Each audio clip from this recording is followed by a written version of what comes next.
I'm just a curious person, always have been interested in human potential.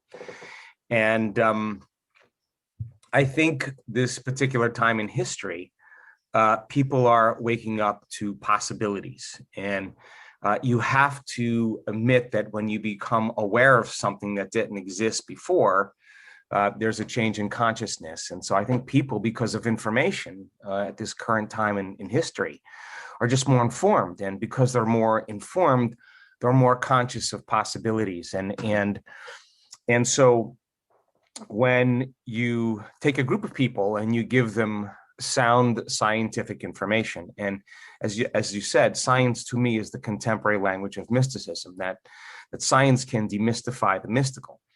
And if you can combine a quantum model of reality that says that somehow you're connected to everything, that your thoughts have an effect on the nature of reality, and if mind is an important element of that, then we better study and understand what mind is. So if you can combine some neuroscience, some neuroendocrinology with some psychoneuroimmunology, the mind-body connection, and epigenetics that says that you're not doomed by your genes to be a certain way your entire life, that you could actually change your gene expression. So if you can take those ideals, those different models of science, and come up with something that represents a new model of being, and people can philosophically, theoretically, and intellectually understand it to the point where they can repeat it. It's important for them to repeat it, because if they can't repeat it, it's not wired in their brain.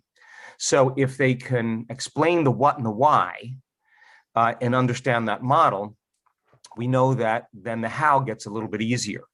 So if you can then put people in the practical experience of taking that information, that philosophical information, and making it practical, initiating it, applying it, personalizing it, demonstrating in some way, a certain percentage of people will actually do it properly, and they'll experience some type of transformation, some type of change. The experience then will enrich their brain circuitry and produce a feeling. And that feeling then teaches the body to understand what the mind is intellectually understood.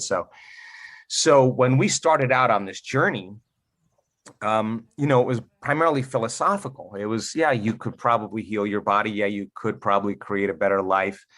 But when we started actually seeing people change their health to all kinds of great measures,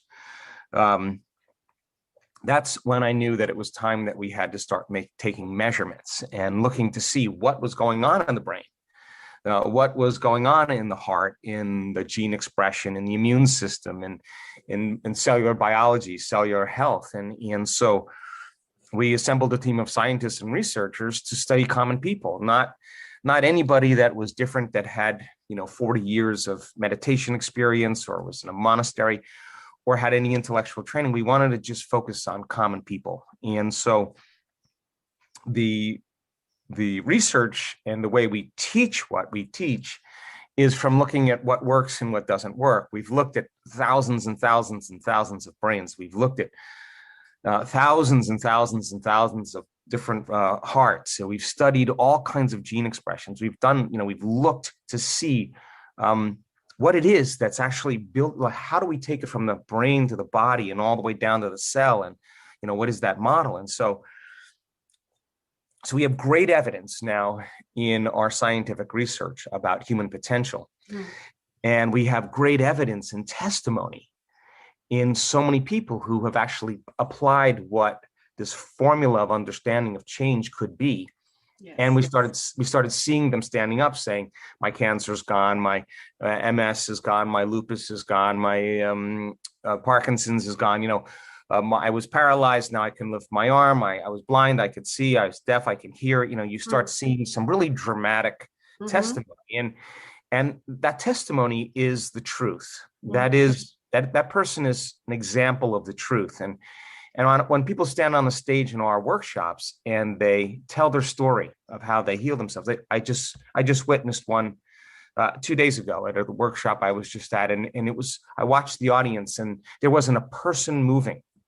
Everybody was just fixed on this person telling the story of how she healed herself. And it was beautiful. And she had all the scans, all the results, and everything and it's a 4-minute mile. Mm-hmm. You break that level of consciousness, back to your question. And so you pierce through a level of unconsciousness to a greater level of consciousness. Now, there's evidence in front of you. It's possible, a greater possibility, a greater consciousness. Someone left a footprint for someone else to step into. And so we have evidence and testimony of evidence in scientific measurements, and evidence becomes the loudest voice. And so what we noticed is that if we could teach people really how to get beyond themselves, and what would, because that's what you asked, what does that mean? And we saw people's brains get worse when they were analyzing their life and trying to figure out their life, that they were driving their brain into higher stress levels and higher arousal states and making their brain more incoherent. We saw that analysis isn't going to do anything, that we have to get beyond the analytical mind. So we started figuring out ways to build an understanding of a model that we could teach people, that they could, by volition, be able to change their brain waves and learn how to do that. And what was it that helped them do that? And once they got beyond their conscious mind into their subconscious mind, then could they rewrite a program? Could they rewrite a behavior? Could they change some fundamental aspect of themselves? And if it was no longer about them healing, but it was more about whatever it was that the program was in the way of them healing, that's what it became about. They became more interested in the process of change than, and they understood that the side effect of that would be a change in their health, which is pretty much what we see over and over again. So it became something different, and we were able to teach it based on what we studied. And we know so many things about how the brain and body work, and now there's a movement taking place, and there's enough people doing it that it is becoming a little bit more normal, which is a great time for me. Absolutely. One of the things that I did discover as a result of talking to numerous people that really experienced profound transformation is that people think, they come to the work for a lot of reasons. They may want to come for health, they may want to come for wealth, they want to come for success or the mystical, or just to be a better person. But what we found out over time is what everybody really wants is wholeness. That it's the process of becoming that really makes the difference. And when people start really connecting to the emotions of their future before they happen, before that experience happens, they feel like they're already in the experience. They feel like it's already happened, and that's an important element for the process of creation, because otherwise we're creating from separation or lack. And when people start managing their intentional thoughts, when they manage their emotional states, when they trade survival and limiting emotions for elevated emotions, and you teach them a practical tool on how to get back into a state of more wholeness, they're starting to demonstrate a level of self-love. And we see what that looks like in the heart. It gets highly organized and highly coherent. We see it, what it happens in the brain.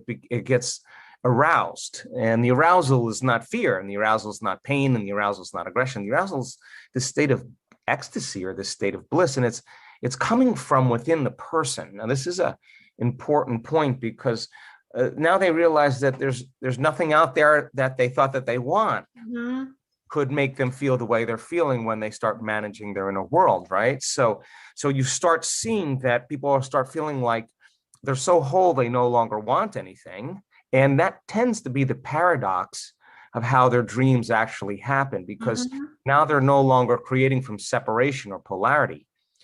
In fact, they're creating from wholeness, and wholeness means that it already has happened on a biological level for people. So learning how to create from wholeness then creates this crazy thing where you feel so amazing. You feel so in love with life. You feel so grateful to be alive that you want other people to feel the way you feel.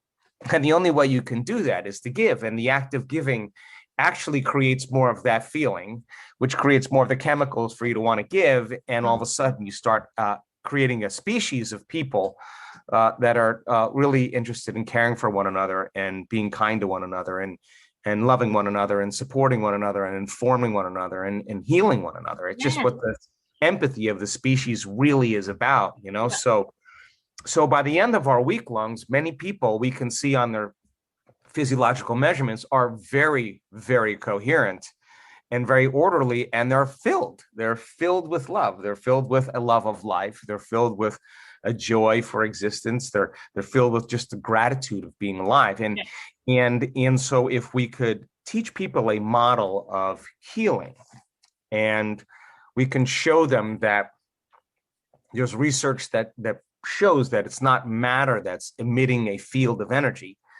It's really that the field of energy is creating matter. So if you change the field, you change the hologram in three-dimensional reality. So we build a model of understanding that then takes the person's work from the entire week and builds a bigger model of application. But instead of it having it be about their wealth or about their new relationship or their new career, it's about someone else. And now they are going to give life to another person's life, and they're going to love another person into life. And they understand that they would have to get beyond their associations to everything physical and known. They practice that all week. They've learned how to create from the field instead of from matter. They're going to have to open their heart, because once energy makes it to the heart, it begins to produce a non-local effect, a connecting effect. It also is a frequency of more wholeness and oneness, which it takes to heal. And they're going to build a bigger model and apply all of that to another person. And they're going to have it be about them. And so they understand the science of all of it. And we cut people loose. And if you asked Joe Dispenza a year ago, if he thought he would be seeing things that he's seeing now, I probably would have said maybe once or twice in my lifetime. But now we have so many universities, so many scholars, so many scientists caught up in the phenomena of what's going on, because our community is getting really good at it, and they're hitting targets, and they're changing people's lives dramatically. And you would think, oh yeah, now they can say that they're a healer and they can, go out and make money and heal. They don't do that. They do it for the mission of what it feels like to be on a call with a mother whose child had no attention and no consciousness, never connected with her siblings, and all of a sudden is smiling and trying to talk to her siblings. And you're on the call, and everybody that was a healer is celebrating this person's change. And the emotion that you feel from that is nothing other than this divine state of love. Yes. And then that new experience is greater than any sports car, any wardrobe, any drug. This is something different, and they do it for that feeling. And when that feeling happens, then they have to give again. And so they're moving closer to the divine every time they heal somebody. And so we're doing a lot of data collection right now on our remote healings. We have IRB medical studies that we're partnering with universities, and we're measuring people's before and after subjective experiences. And we're also doing DNA sampling before and after their healings. And we're having the certain groups wear HRV monitors to regulate heart coherence. And the healee, we're measuring to see if they're going into heart coherence at the same exact time as the healers. And so, we're doing all these studies to really change the conversation, really, in medicine. And so it's a pretty exciting time. And my goodness, there have been so many wonderful healings that have taken place in our community.